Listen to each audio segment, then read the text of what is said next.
Ça va? Donc, bonjour et bienvenue à toutes et à tous à ce webinaire. Je suis Mélanie Saint-Hilaire, la coordonnatrice de la chaire de recherche sur les violences sexistes et sexuelles en milieu d'enseignement supérieur. Donc, ça me fait plaisir de vous accueillir aujourd'hui en grand nombre. Je vois qu'on est plusieurs personnes à se joindre au webinaire qui porte sur le projet Face cachée des stages, agir pour des environnements sans violence.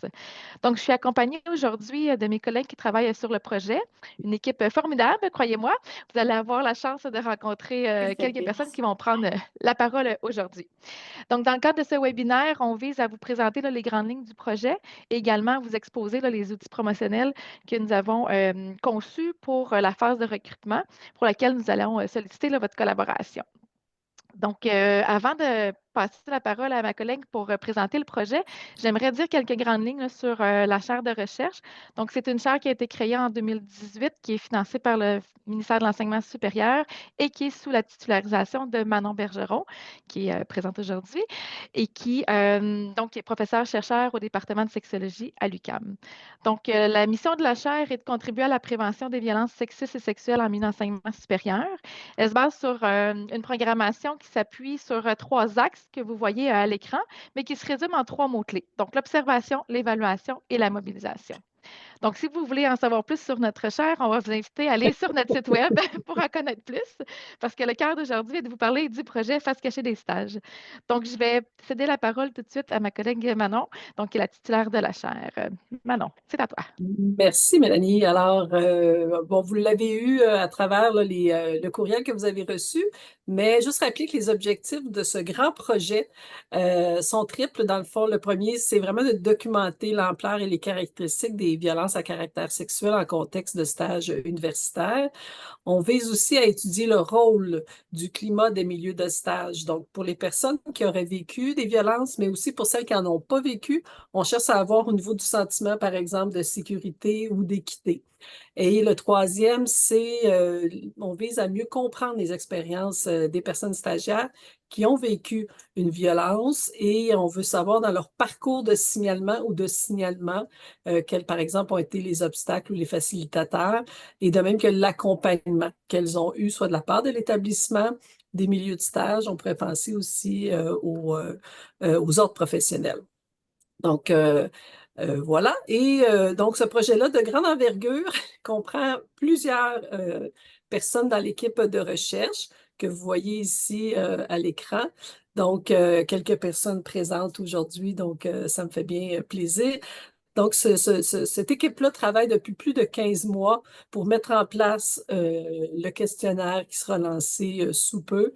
Donc, des chercheurs impliqués qui sont aussi affiliés dans plus de, c'est 6 universités à travers le Québec.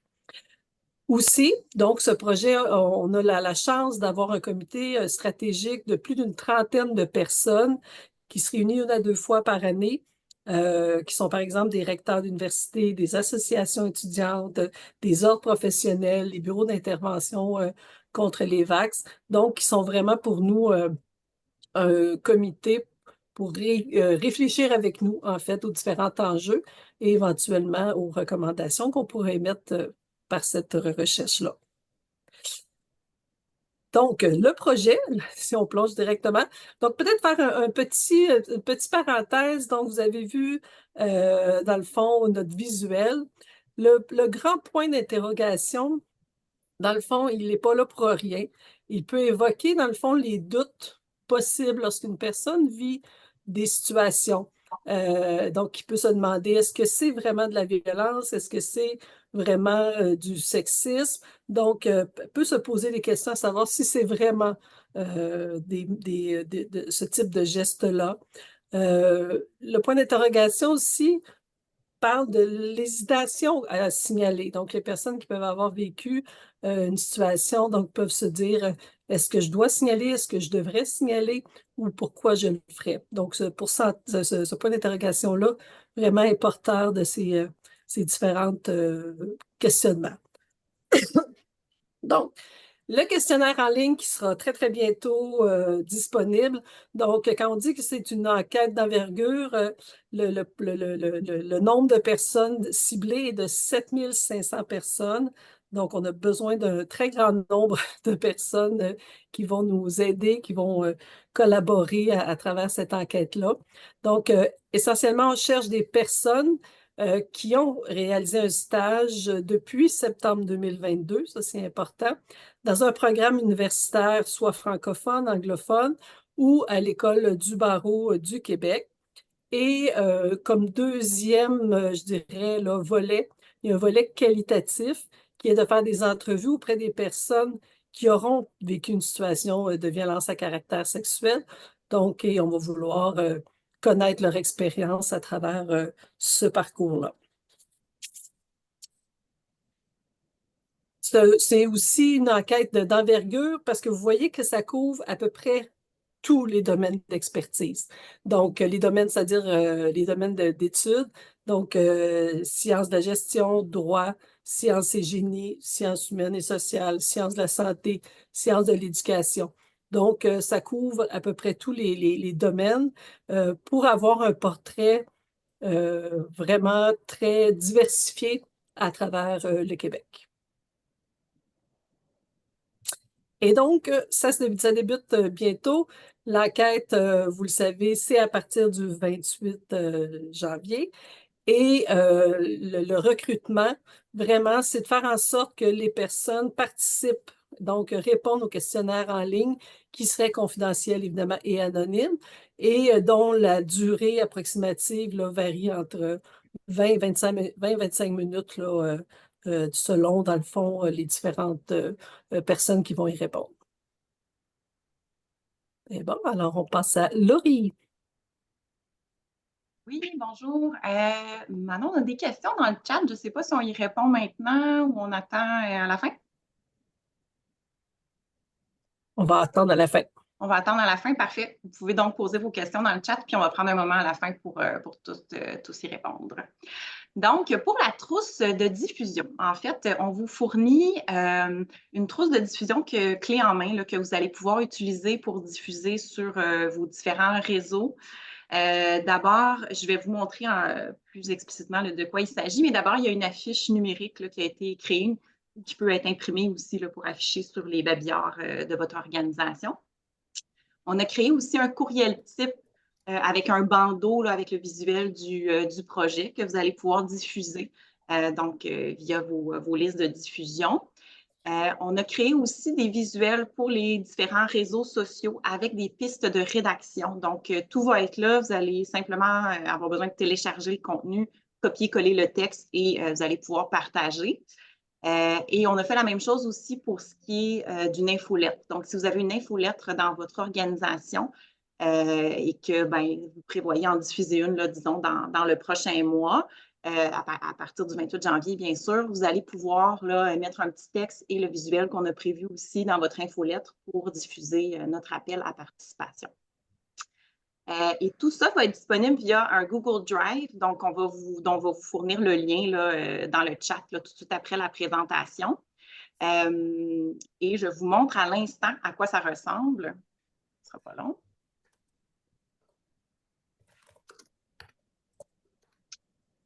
Donc, le lien du Google Drive, vous allez arriver sur une interface comme ça. J'imagine que vous connaissez le Google Drive. Les outils vont être disponibles en français et en anglais. Pour le moment, les outils sont disponibles en français uniquement. Ils sont en cours de traduction. Donc, à la fin de la semaine prochaine, donc avant le 28 janvier, là, évidemment, vous allez avoir tous les outils qui vont être traduits en anglais. Si vous êtes une organisation anglophone ou vous avez un public anglophone, bien, vous allez pouvoir utiliser les outils version anglaise.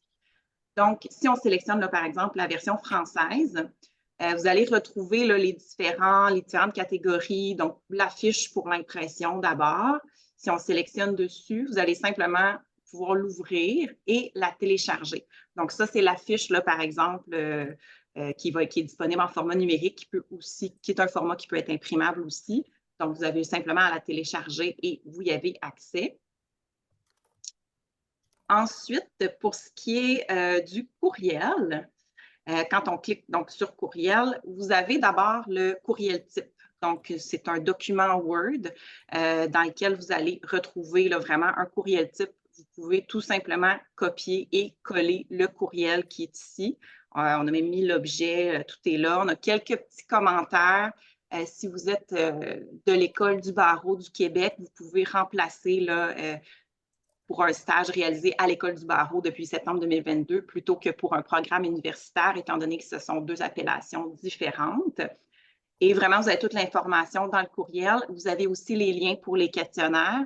On a mis dans le courriel type la version française et la version anglaise parce que, bon, bien que certaines organisations soient majoritairement francophones ou majoritairement anglophones, ça se peut qu'il y ait des personnes qui préfèrent répondre dans une autre langue.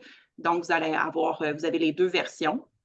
Ceci dit, c'est votre courriel, donc vous pouvez aussi retirer là, une des versions si vous jugez que ce n'est pas pertinent, par exemple, d'avoir la version française ou anglaise.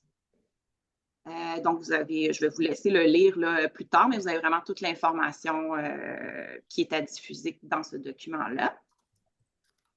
Ensuite, pour le courriel, ce que vous voyez ici, là, le petit visuel, vous pouvez le prendre directement dans le document Word. C'est un bandeau qu'on met tout simplement en haut de notre courriel quand on le rédige. Mais pour avoir une meilleure résolution, là, je vous suggère d'aller le télécharger ici. Et là, vous avez le bandeau, vous le téléchargez, puis vous le copiez-collez ou vous l'insérez dans votre courriel. On a deux versions que vous pourrez regarder. Pour l'infolettre, même principe, on a nos pistes de rédaction en format Word avec une petite explication. Donc, encore là, vous pouvez tout simplement, le texte est très similaire d'un endroit à l'autre, il a été un petit peu adapté. Copier-coller le texte, le mettre dans votre document pour votre infolettre.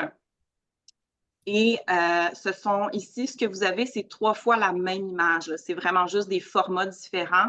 Donc, en fonction de ce que votre organisation utilise là, dans votre infolettre, peut-être vérifier au niveau des communications. Là, il y a un format 150 dpi, un format 300 dpi, puis un format PDF aussi. Mais c'est vraiment juste un petit visuel comme ça là, pour attirer l'œil dans votre infolettre. On n'a pas mis l'ensemble de l'information sur notre visuel d'infolettre. Donc, c'est vraiment important de mettre un texte à côté pour avoir le lien, notamment aussi parce que dans un format JPEG, on ne peut pas insérer le lien à même l'image. Donc, il faut vraiment avoir le texte à côté pour que les gens puissent cliquer dessus. Par contre, si vous utilisez le format PDF, là, il y a le lien là, qui est inséré. Donc, vous pouvez cliquer et vous arrivez directement au questionnaire. Et finalement, pour les réseaux sociaux, ce qu'on a prévu, d'abord, des pistes de rédaction. Donc, encore là, vous avez vraiment une première option qui est quelque chose que vous pouvez tout simplement copier-coller sur vos différents réseaux sociaux. On n'a pas prévu de différents visuels ou de différents textes pour ce qui est des différents réseaux sociaux. Donc, ça peut être utilisé autant sur Facebook, sur Instagram que sur LinkedIn. Nous, c'est ce qu'on va faire à la chaire. On va publier à partir de la page de la chaire sur ces 3 réseaux-là.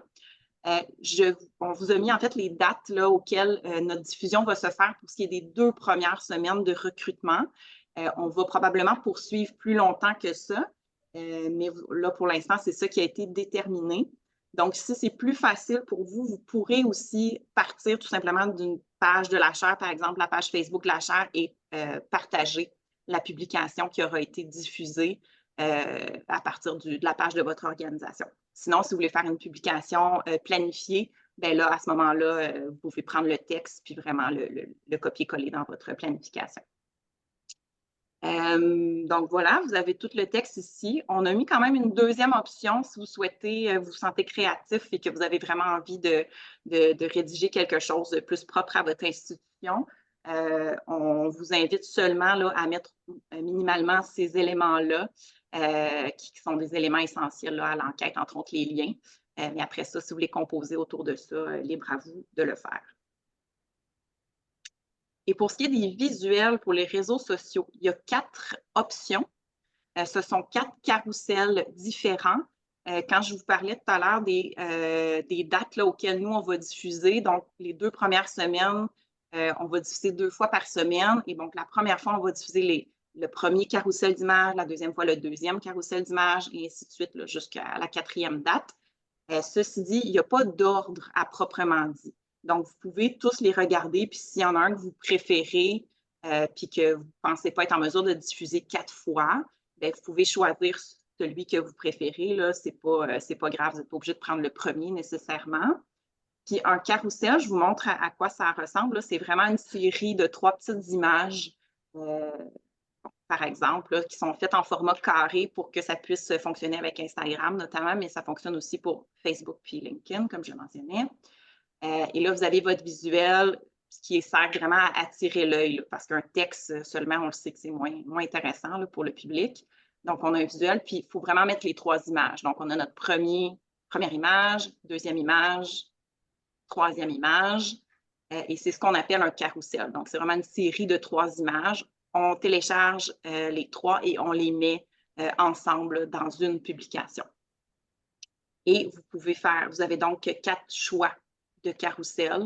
Par exemple, si on ouvre le deuxième carrousel, là, ça va être quelque chose de similaire. C'est vraiment juste que le texte est un peu différent, le visuel est un petit peu différent. Ce n'est pas tout à fait la même information, mais l'important y est dans les 4 carousels. Voilà. Donc, voilà pour ce qui est des réseaux sociaux. Je vois qu'il y a eu quelques questions là, dans le chat, donc on pourra y répondre à la fin. Je vais repartager mon écran. Ce ne sera pas très long ici pour poursuivre. Oui, donc je suis Marie-France, je suis la coordonnatrice du projet. Si vous êtes avec nous aujourd'hui, c'est que vous étiez curieuse du projet, mais aussi probablement parce que vous souhaitiez nous soutenir dans la diffusion de l'appel à la communication. Donc, je vais simplement vous donner quelques astuces, trucs, recommandations, en fait, pour diffuser l'appel à participation. Donc, d'abord, ce qu'on va vous proposer, c'est de télécharger la trousse de diffusion. Elle est disponible sur le site web de la chaire. On vous a mis le lien. Sachez par contre, comme a dit Laurie, qu'on va aussi le mettre dans le chat là, à la fin du webinaire. Donc, vous aurez accès vraiment à tous les outils que Laurie vient tout juste de présenter. Mais sinon, là, le lien, pardon, vers le Google Drive va toujours être en tout temps, si vous le perdez, peu importe, va toujours être en tout temps sur le site web de la chaire. Ensuite, une fois que vous avez téléchargé la trousse de diffusion, on vous invite potentiellement, ça dépend aussi de votre organisation, mais à identifier peut-être des personnes ressources au sein de votre organisation susceptibles de vous soutenir justement dans la promotion de l'enquête. Ça peut être, par exemple, souvent, c'est les services des communications qu'on va solliciter. Vous pourrez donc, en partenariat peut-être, en collaboration avec ces ressources-là, identifier les outils visuels que vous préférez mettre de l'avant, donc qui seront là sur le Google Drive. Ensuite, on vous recommande également de planifier un calendrier de diffusion parce que l'enquête va être diffusée dès le 28 janvier. C'est la date de lancement de l'enquête.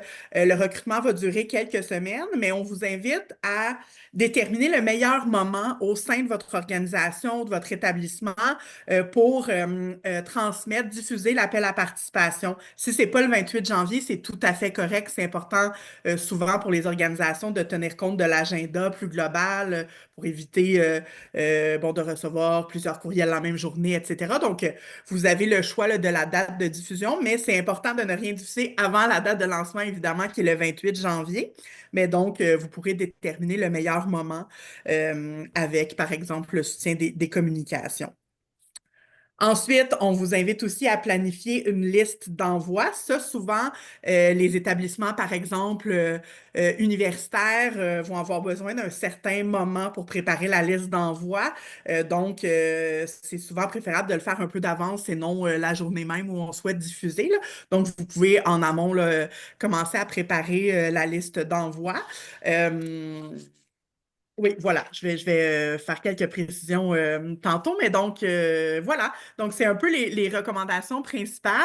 On vous invite à partager les outils. On a écrit ici de manière illimitée, mais à partir du 28 janvier, encore, je le rappelle, si vous avez des idées innovantes de diffusion, qu'on n'a pas intégrées dans le Google Drive, que vous souhaitez en parler avec nous, vous pourrez nous envoyer un courriel là, à l'adresse du projet que vous avez aussi dans le webinaire. C'est important aussi, là, on a mis une petite note en bas, c'est important si vous faites partie d'une université de vous assurer que le comité d'éthique à la recherche de votre établissement a approuvé le projet avant la diffusion. De notre côté, évidemment, on a fait toutes les démarches nécessaires. La grande majorité des établissements, on a déjà obtenu la certification éthique, mais il y en a qui sont encore en attente. Là. Bon, ça devrait venir sous peu. À ce sujet-là, on a mis à votre disposition une liste des établissements sur le même Google Drive où il y a les outils de diffusion. Donc, une liste des établissements, le statut de la certification éthique. Comme je vous dis, la majorité ont été obtenus, mais on est en attente pour certains établissements. Donc, la liste, pardon, va être mise à jour régulièrement. Là, aussitôt qu'on reçoit une nouvelle approbation éthique, ça va être mis à jour là, sur le Google Drive. Puis en cas de doute, vraiment, si vous hésitez, vous ne voulez pas faire de faux pas, n'hésitez jamais à nous écrire. Donc, voilà pour ça ici. Si vous avez des questions aussi à la fin du webinaire, n'hésitez pas. Ici, c'était simplement quelques astuces supplémentaires pour vraiment augmenter, favoriser le plus possible la participation. Comme vous avez vu avec le riz, on met vraiment plusieurs outils à votre disposition, mais la meilleure stratégie en général, c'est vraiment une combinaison de ces différents outils-là. C'est la meilleure stratégie. Puis dans le domaine de la recherche, le recrutement à travers les listes d'envoi, donc l'envoi de courriel au public cible là, à travers les listes de diffusion, c'est vraiment ce qui fonctionne le mieux. Aussi avec des publications sur les réseaux sociaux ou ailleurs pour faire une espèce de rappel, en fait, parce que plus le projet est visible, plus les personnes participent, évidemment. Un autre truc, c'est les relances. En fait, les relances, ça stimule aussi beaucoup la participation. On propose un délai de 2 semaines entre les relances. Donc, par exemple, si vous publiez l'étude le 1er février, ben, le 14 février, vous pourriez envoyer une relance. On observe vraiment des pics de participation lors de l'envoi par liste de diffusion, autant lors du premier appel à participation diffusé que lors des relances. On remarque vraiment là, quand on regarde les dates où il y a des pics là, dans la participation, on remarque que c'est vraiment efficace. Même chose pour les réseaux sociaux. Donc, d'avoir des relances, c'est très pratique aussi. Donc, voilà, je pense que j'ai fait le tour. Ah oui, le public cible, c'est important de le rappeler, hein, c'est les personnes qui sont en stage actuellement ou qui ont effectué un stage dans le cadre d'un programme d'études offert par une université au Québec ou à l'école du barreau depuis septembre 2022, donc dans les 2 dernières années ou actuellement en stage. Donc voilà, vous pourrez en tenir compte dans la construction un peu des listes de diffusion, tout ça. La clé, donc, dernier mot, peut-être, là, la clé, c'est vraiment la multiplication des voies de diffusion, la multiplication des moments de diffusion aussi. Voilà, on est très heureuse de pouvoir compter sur votre collaboration. Voilà, pour le mot de la fin, je vais repasser la parole à ma collègue Mélanie. Oui, tout à fait. Merci beaucoup. Oups! Donc, merci d'avoir bien présenté le projet et donné les informations là, sur les outils visuels pour l'appel à la participation. Donc, je vous remercie toutes les personnes là, qui nous ont bien écoutés. Maintenant, on vous annonçait qu'on répondrait aux questions à la fin. Donc, ce sera à notre tour là, d'entendre vos questions et puis d'y répondre. Donc, on a eu quelques questions là, dans le chat. Donc, je pense que Manon, en fait, Manon, je ne pense pas, mais je te cible directement pour peut-être répondre à ces questions en premier lieu et ensuite, on pourra aller aux questions qui émergent. Donc, je vois qu'on a déjà une main levée. Donc, Manon, pour débuter. Oui, juste mentionner, en fait, quand on fait chaque recherche, on a besoin d'établir des paramètres. Hein. Donc, il y a des critères qu'on doit, sous certains critères, on doit exclure ou inclure. Donc, c'est le cas aussi. Alors, juste de dire, pour répondre à certaines questions que j'ai vues passer, le projet cible les personnes qui étaient à l'université, donc dans un projet, dans un programme universitaire ou à l'école du barreau. Donc, au niveau là, des stages liés au collégial, ce n'est pas inclus là, dans... c'est pas que, évidemment que c'est pas pertinent, là, mais c'était un projet là, qui s'adressait là, aux étudiants, là, étudiantes là, à l'université. les personnes qui ont fait un stage, ça n'a aucune importance si elles étaient rémunérées ou non rémunérées. Donc, ce n'est pas du tout là, un critère. Selon chaque domaine, il y a des domaines où il y a des rémunérations, d'autres non. Donc, ce n'est pas, ce n'est pas à considérer là, dans les personnes que vous allez, dans le fond, recruter ou que vous allez diffuser l'appel à participation. Et la durée, la même chose pour la durée. Donc, les stages peuvent être très courts dans certains domaines, peuvent être très longs dans d'autres. Ça non plus, ce n'est pas à considérer. Donc, tout le monde est inclus là, à ce niveau-là. Et pour les stages, donc dans le cadre de cette recherche-ci, on en a eu plusieurs discussions. Les stages coop, dans le fond, n'ont pas été intégrés là, dans le cadre de ce projet. Donc, je vais juste le mentionner là, à titre de précision. Voilà, c'est à peu près ce que j'ai vu passer là, tantôt. Là, on pourrait compléter s'il y a d'autres questions. Parfait, merci beaucoup. Donc, on aurait une question de Mariam Sall. Bonjour. Bonjour à tous. Moi, j'ai une question concernant votre période de recrutement, histoire d'éviter les impairs dans notre communication. Parce que quand vous dites stage en cours, ça veut dire que nous, on a des étudiants qui vont être sur le terrain. Si on lance la campagne de recrutement et puis que vous avez fini votre recrutement, vous parlez de quelques semaines, mais jusqu'à quand on fait cette diffusion, jusqu'à quand on fait des relances à nos étudiants? Si c'était possible d'avoir une date de fin, ça serait peut-être intéressant. Donc, je dirais définitivement là, pour février, ça c'est sûr, il n'y aura aucun problème. Vous comprendrez que si ça va vraiment très, très bien, puis on atteint le nombre souhaité de 7500, donc on va s'arrêter là, au terme du mois de février. Sinon, on va possiblement vouloir le continuer en fait. Là. Donc, je vous dirais assurément, placez-vous dans un échéancier là, de février jusqu'à la fin février, puis il n'y aura pas d'impair, là, ça c'est sûr et certain. Merci. On a une Merci. deuxième question de Caroline Parent-Legault. Oui, bonjour. Bonjour. Je voulais savoir, les personnes candidates formées à l'étranger qui vont suivre des cours à l'université, mais réaliser leurs stages qui sont organisés par l'ordre. Donc, ce n'est pas des stages organisés par l'université. Dans ce cas-là, c'est vraiment des stages organisés par l'ordre. Est-ce que ces personnes candidates sont ciblées ou non par le sondage? OK. La question est très bonne parce qu'il y a les ordres professionnels aussi vont pouvoir envoyer l'invitation. Donc, ça pourrait probablement transiger directement là, par les ordres professionnels. Sinon, au niveau des universités, c'est vraiment les personnes qui sont dans un programme universitaire là, de l'université. Donc, là, il y a des situations qui peuvent être différentes, là, tout dépendant des domaines. Mais je dirais, dès qu'une personne est inscrit dans un programme universitaire, oui, c'est possible de l'envoyer directement. Sinon, les ordres professionnels vont aussi pouvoir les inclure. D'accord. Oui. Moi, je suis justement à l'Ordre des orthophonistes et audiologistes du Québec. C'est ça, je voulais comprendre notre rôle par rapport au stage qu'on organise parce qu'on a des personnes candidates qui ne sont pas inscrites à l'université, mais qui font des stages avec nous. Par exemple, dans des situations d'arrangement de reconnaissance mutuelle, c'est seulement un stage. Donc, ces candidates-là ou candidats-là ne seraient pas inclus ou seraient inclus dans les personnes cibles? Je vous dirais, OK, c'est des situations, je dirais, ne sont pas dans une université, donc ne seraient pas incluses. Oui, dans cette situation comme ça, oui. D'accord, merci. Sylvie Cahouette. Bonjour. Oh, on ne vous entend pas, madame.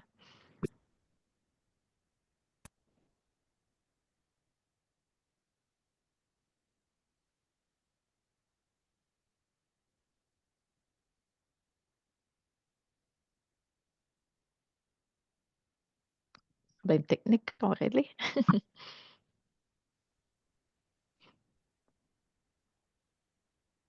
Allô, allô? Est-ce que vous Oui, m'entendez? on vous entend bien maintenant. Désolée, ça prenait un casque, ça a l'air à ça. Je dis la même chose. Donc, une vérification. Donc, on dit non pour les coops. Par contre, il y a certains services de stage. Bon, juste me présenter Sylvie Caillouette, service des stages de l'Université de Sherbrooke, mais également présidente sortante du réseau apprentissage intégré au travail qui comprend l'ensemble des stages. Donc, stages coop, non coop, ATA et tout, au niveau collégial, au niveau universitaire. Donc, le but de mon approche, c'est Donc, le but de l'approche, c'est de voir de deux choses. Il y a certains bureaux de stage et le nôtre en est le cas. Il y a aussi des stages qui sont non coop, qui sont crédités. Donc, à ce moment-là, je ne sais pas si dans toute l'initiative de l'Université de Sherbrooke, c'est prévu aussi d'inclure ces étudiants-là. On en a quoi, 200, 300 par année. Là. Ça pourrait être pertinent à considérer. Donc, savoir si ça peut être ajouté. Donc, c'est la première chose. Et la deuxième chose, c'est de savoir aussi quelles universités vous avez approché. Peut-être les 6 universités, 5-6 universités là, qui ont participé comme membres dans votre groupe. Mais également, nous avons comme membres 250 membres, dont qui sont issus de 13 universités différentes, incluant Concordia, McGill, là, que je ne vois pas comme étant membre. On a tout le matériel anglophone. Donc, ce que je voulais juste vous dire, c'est est-ce que aussi l'ensemble de toutes les quinzaines d'universités de la province du Québec vont aussi être approchées ou c'est uniquement les universités qui sont dans les membres? Donc, la réponse, la première, c'est oui, vous pouvez recruter pour les 20 ou 30 personnes que vous disiez là, par année. Donc, 200, 300. 200, 300, donc. Et oui, nous, on a approché toutes les universités à travers le Québec francophone, anglophone aussi. Donc, tout le monde a été approché. Donc, il y a certaines approbations éthiques qui sont en suivi, je dirais, là, mais nous, on a approché toutes les universités à travers le Québec. Parfait, excellent, merci. On fera probablement mention dans notre infolettre que ça, c'est en cours auprès des universités, puis ben, ça va être d'intérêt aussi pour faire en sorte que les conseillers qui sont nos membres puissent pousser au niveau de tout ça. En tout cas, être au moins au courant que ça s'en vient. Merci beaucoup. Oui, absolument. Merci. Puis je dirais, là, est-ce que c'est vous, par exemple, qui nous avez envoyé un courriel à la chaire? Possible. OK, parfait. Donc, je l'ai bien reçu. Je ferai peut-être une approche directement auprès de vous pour qu'on y aille un petit peu plus loin, voir si, parce qu'on peut imaginer là, que multiplier en fait les portes d'entrée, ça serait une bonne stratégie. Donc, voir selon ce que vous avez comme possibilité. Là, donc, on pourrait penser à une combinaison là, de stratégies de ce côté-là. Tout à fait. Le réseau IT est vraiment provincial, donc on est capable d'avoir une entrée un peu partout. Là. Merci beaucoup. Parfait, merci à vous. Merci. Est-ce qu'il y aurait d'autres questions? Je regarde le chat, voir. Donc, celle-là, on l'a répondu.